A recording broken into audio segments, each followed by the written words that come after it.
Hello and welcome back. In this video, I'd like to discuss how we handle circuits that involve more than one resistor. Now it turns out that circuit elements can be connected in one of two basic ways. They could either be connected in series, and this is where you have the resistors set up in a line so that the current that flows through the first resistor then flows through the second resistor. Alternatively, you can connect resistors in parallel, and this is where the side of the resistors where the current flows in are connected together, and the ends of the resistors where the current flows out are connected together. This way, the current that flows into the wire has to make a choice to either go through resistor 1 or to flow through resistor 2. So, the basic approach for handling circuits that involve more than one resistor, which I'd like to explore in this video, is how we can treat resistors that are connected either in series or in parallel as behaving like a single equivalent resistance.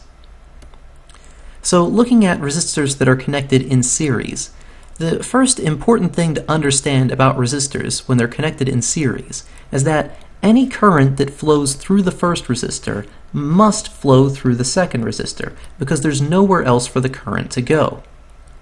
The second important thing to understand is that the total voltage difference between the two ends of the resistor is going to be equal to the voltage that's lost over the first resistor plus the voltage that's lost over the second resistor.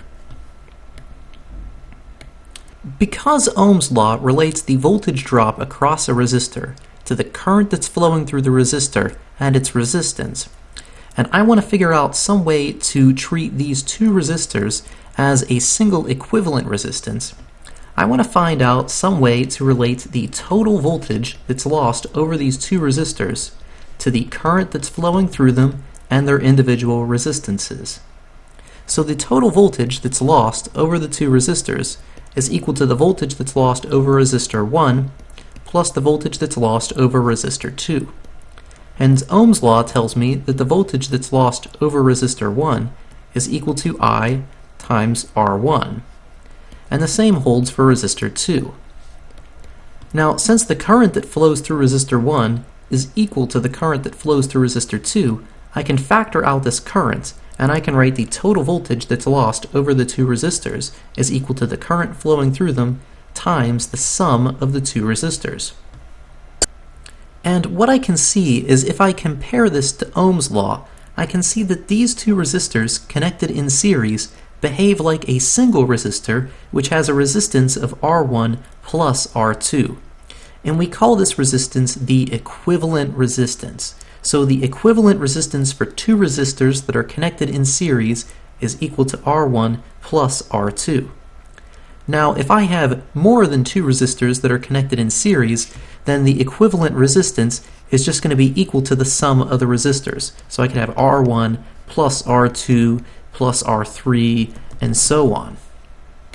And one thing I'd like to point out before we move on is that this formula for the equivalent resistance actually agrees with the formula we have for the resistance of a wire.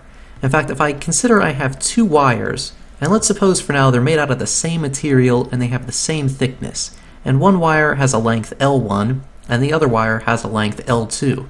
Now, if I connect these two wires in series, then I'm just going to have a single wire that is a length L1 plus L2. So that would be equivalent to a wire that has a length L1 plus L2. So this is the formula we'd have for the resistance of that wire. But of course, I could just write that as rho L1 divided by A plus rho L2 divided by A, which is just the resistance of wire 1 plus the resistance of wire 2. So we can see, in fact, that if I take two wires and connect them head to tail, that the equivalent resistance of that is equal to the resistance of wire 1 plus the resistance of wire 2. So now let's take a look at resistors that are connected in parallel. And there are two important things to understand about resistors when they're connected in parallel. The first is that because this end of the resistors are connected together and the opposite end of the resistors are also connected together, the voltage difference between the two ends of the resistors has to be the same. The second important thing to understand is that because the current that's flowing into these two resistors has to either flow through resistor 1 or flow through resistor 2, the total current that flows through these two resistors is equal to the current that flows through resistor 1 plus the current that flows through resistor 2. So, because Ohm's law relates the voltage drop across a resistor to the current that's flowing through it and its resistance, I'd like to find some way to relate the voltage drop across these two resistors to the total current that's flowing through the resistors and the resistance of the two individual resistors. So starting with the fact that the total current that flows through the two resistors is equal to the current that flows through resistor 1 plus the current that flows through resistor 2, and now using Ohm's law to rewrite this, I can see that the current that flows through resistor 1 is equal to the voltage across resistor 1 divided by R1. Likewise, for resistor 2, the current that flows through it is equal to V divided by R2. Finally, because the voltage across the two resistors are the same, I can factor out the voltage, and I can write the total current that flows through the two resistors as being equal to V times 1 over R1 plus 1 over R2. Comparing this equation with the formula I would get for solving for the current that flows through a single resistor, I can see that the two resistors that are connected in parallel are equivalent to a single resistor which has an equivalent resistance given by this formula here.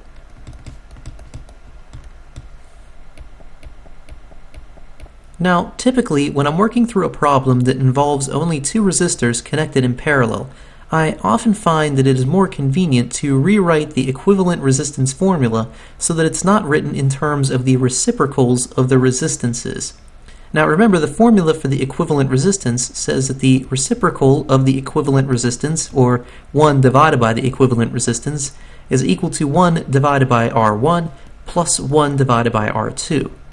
And now if I just give these two fractions a common denominator, I see that this is going to be equal to R1 plus R2 divided by R1 times R2. Now I can easily flip the fractions on both sides of the equal sign, and I can see that the equivalent resistance is just equal to the product of the two resistors divided by the sum of the two resistors. And actually, this is a very useful way to express these two formulas, because when we write the equivalent resistance in this way, we can easily see that the equivalent resistance will be less than both R1 and R2. So let me show you why that is. I can write the equivalent resistance as being equal to R1 times R2 divided by R1 plus R2.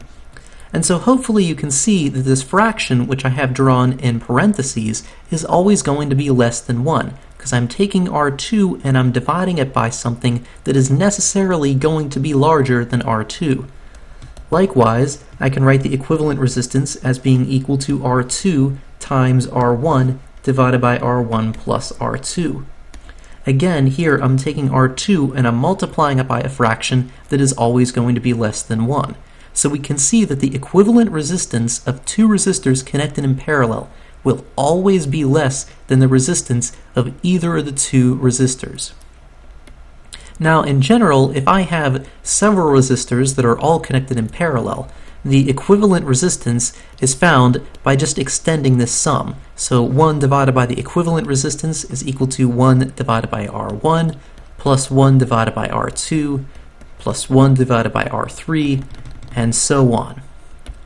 Now, if we have n resistors that are all identical that are connected together, this simplifies quite nicely. So we have 1 divided by the equivalent resistance would be equal to 1 divided by R plus 1 divided by R plus 1 divided by R, and so on. And if I had n of these resistors, and they're all identical, then this would just be equal to n divided by R, which means that the equivalent resistance would be equal to the resistance of any one of those resistors divided by n. So this means that if you connect two resistors that are identical, the equivalent resistance is just half the resistance of one of those resistors. So the last thing that I want to point out before we go ahead and take a look at a couple of examples is that this formula that I found for the equivalent resistance of resistors that are in parallel once again agrees with the formula for the resistance of a wire. And the basic idea is that when you connect two resistors in parallel, what you're doing is you are increasing the effective area of the wire. So the idea is that I could think of the equivalent resistance as being like a resistor that has some equivalent area. And this equivalent area is equal to the area of resistor 1 plus the area of wire 2. Now, if I look at the reciprocals of these, I can see that this is the equivalent area divided by rho times L is equal to A1 plus A2 divided by rho times L, or 1 divided by the equivalent resistance is equal to 1 divided by the equivalent resistance of 1 plus 1 divided by resistance 2. So once again, we get the same type of a formula.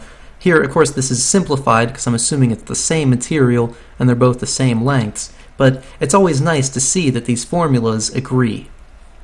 So let's go ahead and take a look at a couple of examples. The first example says, a 15 ohm toaster and a 10 ohm iron are connected in parallel to a 120 volt source.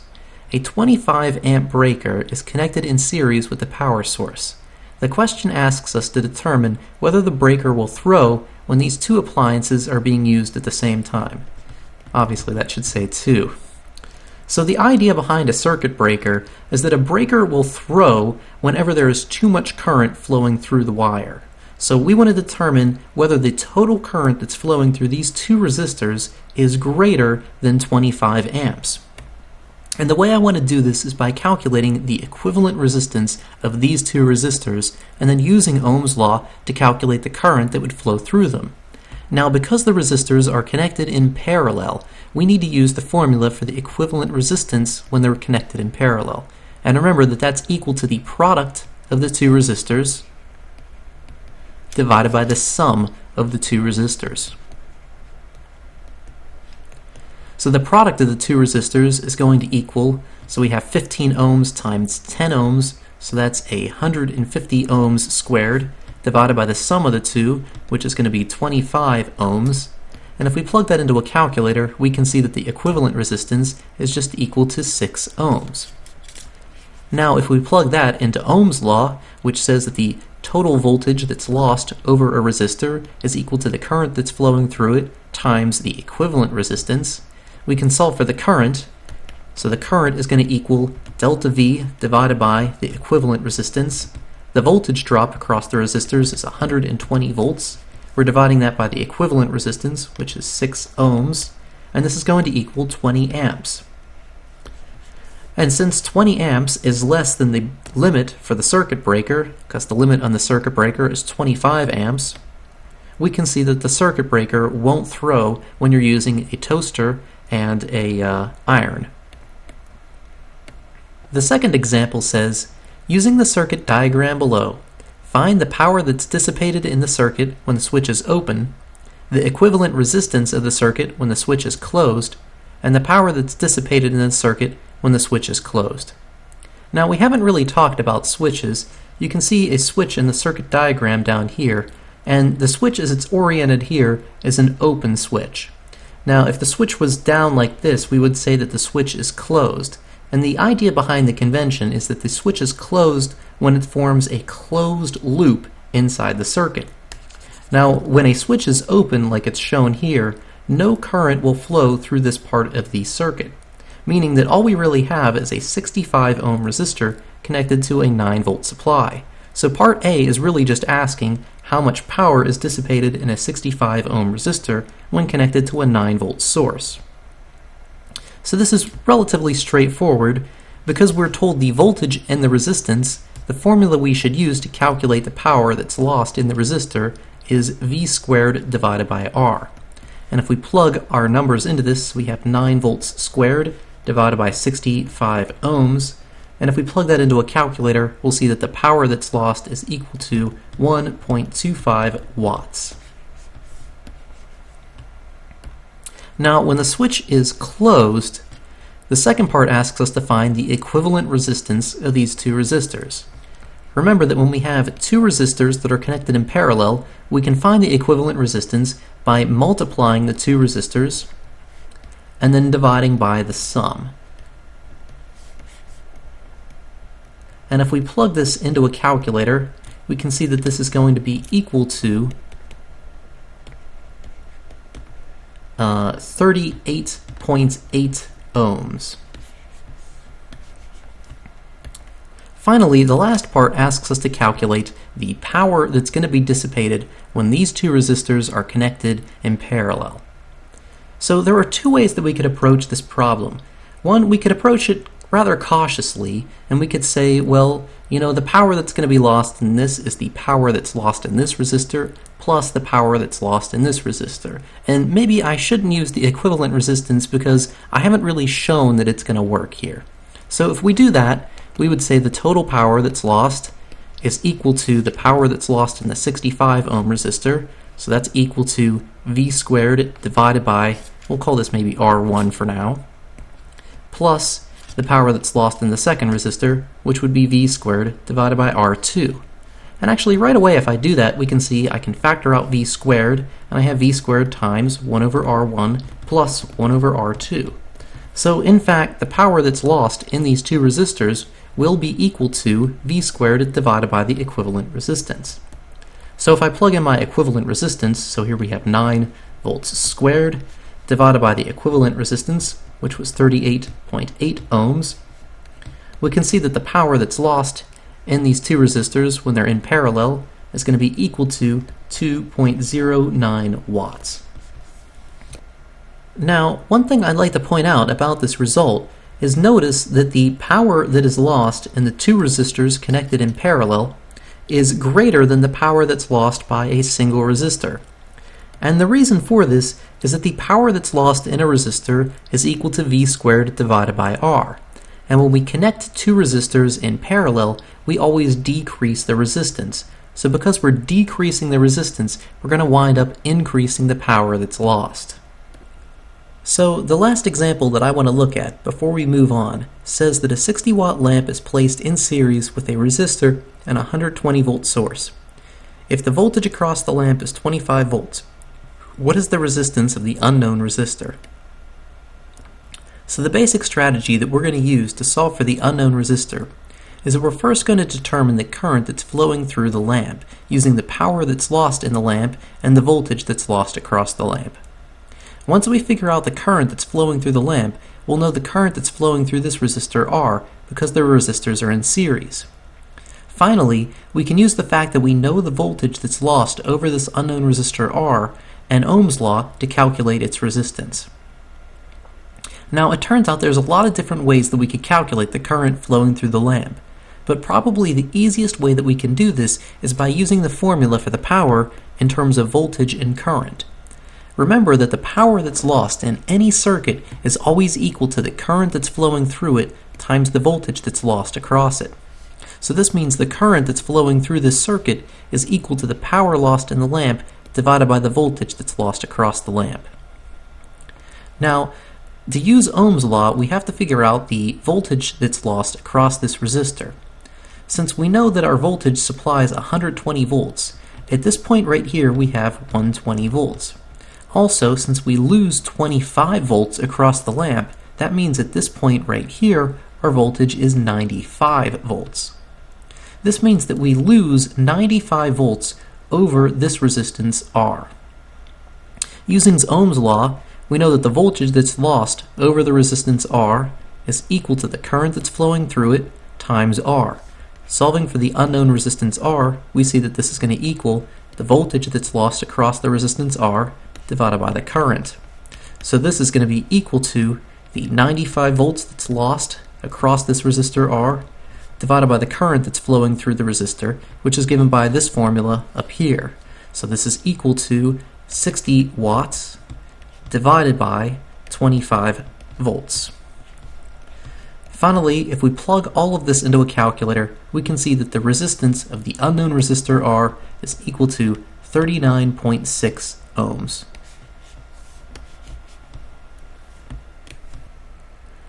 Another thing you'll need to understand for the AP exam that involves resistors in series is that most batteries have some resistance between the two ends of the battery, and this is called the internal resistance. So whenever a battery is hooked up to any device, this internal resistance will be in series with whatever resistance is connected to the battery. Because of Ohm's law, some voltage is lost over this internal resistance, and this means that the voltage between the two ends of the battery will always be slightly less than the internal voltage inside the battery. This voltage across the two ends of the battery is called a terminal voltage. Now, I don't want to talk a whole lot about internal resistance because we've already discussed all the physics that's involved in solving this type of a problem. So the only real important things that I want you to take away from this is that batteries have some internal resistance, and that this internal resistance will always be in series with whatever you connect up to the battery. You should also know what terminal voltage means, and you should understand that the terminal voltage will be equal to the voltage that's generated inside the battery minus the voltage that's lost over the internal resistor due to Ohm's law. So the last thing that I'd like to discuss is how we calculate the equivalent resistance of a complex circuit involving resistors.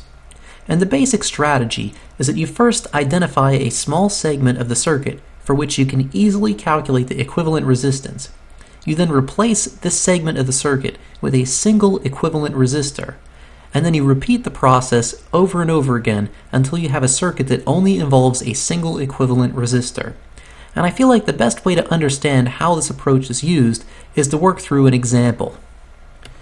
So the example here has a relatively complicated circuit involving resistors, and we're asked to calculate the equivalent resistance between points A and point B. So the first step in applying this strategy is we need to find a segment of the circuit for which we can easily calculate an equivalent resistance. So hopefully, if you're looking at this circuit, you can see that these three resistors over here on the right are just in series, so we can easily calculate the equivalent resistance of those three resistors. So the equivalent resistance of those three resistors, because they're in series, it's just going to be the sum, so we have 1 ohm plus 2 ohms plus 3 ohms, which is just 6 ohms. Now replacing these three resistors with a 6 ohm resistor, we're now left with this circuit. Again, we just repeat the process.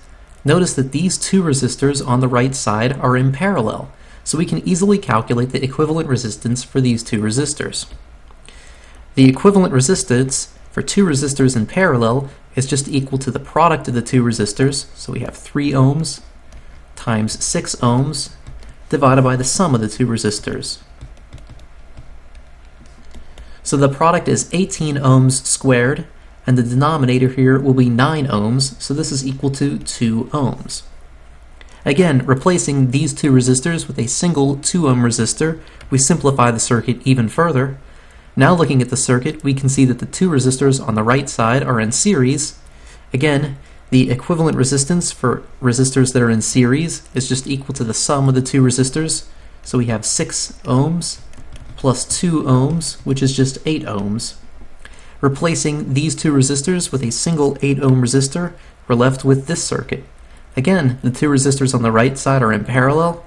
Calculating the equivalent resistance for these two, remember we take the product of the two resistors, so we have 4 ohms times 8 ohms, and then we divide by the sum, which in this case is going to be 12 ohms. And this is a little bit different. This is going to be 2.67 ohms.